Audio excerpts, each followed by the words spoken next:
सासू माँ बहू की बीमारी का किसी को फिक्र नहीं है।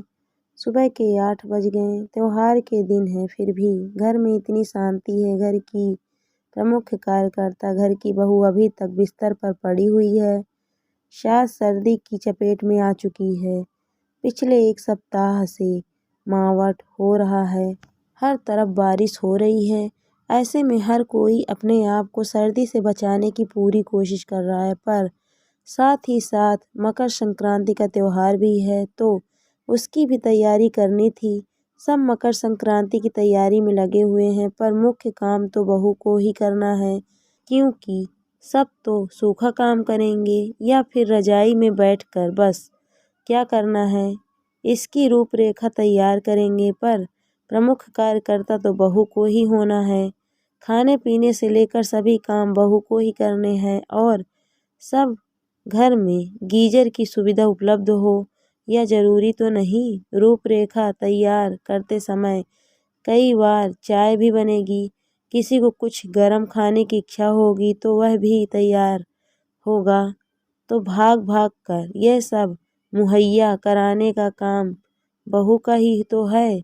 फिर सर्दी के मौसम में ढेरों बर्तन भी तो निकलते हैं, वो धोने का काम भी तो बहू का ही है। अब हाउस हेल्प तो हर कोई रख नहीं सकता ना, तो आ गई चपेट में। क्या कर सकते हैं, इसमें कौन सी बड़ी बात है। पर असल समस्या तो अब शुरू होने वाली है। त्योहार के दिन बहू बीमार पड़ गई। अब बहू की बीमारी का नाम सुनकर ही सास तो अपने आप ही बीमार पड़ जाती है। क्या करे, अचानक हुए इस धमाके से सास का बीपी हाई हो ही जाता है। बस जैसे ही पता चला कि बहू बीमार हो गई, सास ने चिल्लाना शुरू कर दिया। बस काम के टाइम पर बीमार होना होता है, अपने कर्मों से ही बीमार होते हैं।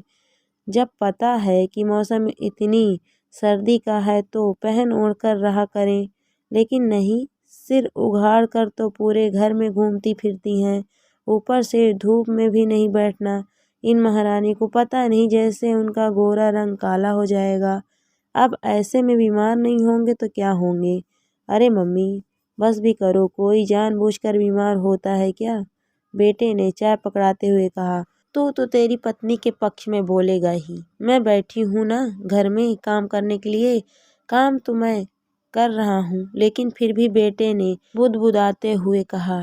क्या कहा तूने। कुछ नहीं मम्मी, तुम्हारे लिए पानी गर्म कर दिया, नहा लो, बेटे ने बात टालते हुए कहा। बहू अंदर सब कुछ सुन रही थी, मन ही मन सोच रही थी कि धूप में कब बैठूं, कोई न कोई काम बता तो देते हो। सब्जियां तक तो बाहर साफ करने नहीं देते, यह कर कर कि दूसरों के सामने नहीं करते, किसी की नज़र कैसी हो। घर में चप्पल तक तो पहनने नहीं देते, कच्चा आंगन है, मौजे फट जाते हैं। फिर ऊपर से ये सुनाया जाता है कि तुझे तो किसी चीज़ की कद्र नहीं। सुनने के साथ ही साथ देख भी रही थी। सासू माँ नहा धोकर दूसरा कप चाय पीकर रसोई में आई। तब तक साफ सफाई दोनों बेटों ने मिलकर कर ली। खाने पीने के लिए डिस्पोजल आ गए। रसोई का काम कराने के लिए दोनों बेटे हाजिर हो गए। फिर भी सासू माँ की जबान बदस्तूर जारी थी। तानों में कहीं कोई कमी नहीं आ रही थी। सासू माँ ने जो खाना बनाया वो बहू से खाते भी ना बन रहा था। इतना सुनने के बाद भला किसी की इच्छा भी होती है खाना खाने की। कोई जानबूझकर बीमार तो नहीं हुई थी। और फिर इतने तानों के बाद जो रोटी मिली वो भी ऐसी नज़र आ रही थी जैसे उस पर एहसान करके से खिलाया जा रहा है। जहाँ बहू अकेले काम करती थी वहाँ दोनों बेटे माँ की मदद करा रहे हैं। पर फिर भी सुबह और शाम का खाना बनाने में ही सासू माँ बीमार हो गई। आखिर बहू को उठना ही पड़ा घर का काम करने के लिए, वरना सासू माँ के दोनों बेटे कैसे काम कर पाएंगे। बहू चाय पकड़ाने सासू माँ के कमरे में गई। दोनों बेटे भी वहीं बैठे थे, माँ की सेवा करते हुए। मम्मी के लिए काढ़ा भी बना देना, तबीयत ज़्यादा खराब लग रही है। अचानक तबीयत कैसे खराब हो गई। पहन ओढ़ कर नहीं रही होंगी मम्मी जी, या फिर धूप में नहीं बैठी होंगी, कोई गलती की होंगी जिसके कारण बीमार हो गई। बहू ने भी दिल की भड़ास निकालते हुए कहा। ठंडे पानी से काम कर रही थी तो बीमार हो गई। सर्दी कितनी तेज है, कोई गर्म पानी की सुविधा नहीं है। सासू माँ ने तुनते हुए कहा, अच्छा तो क्या मेरे लिए गीजर लगा रखा है या मेरे लिए सर्दी कम हो जाती है?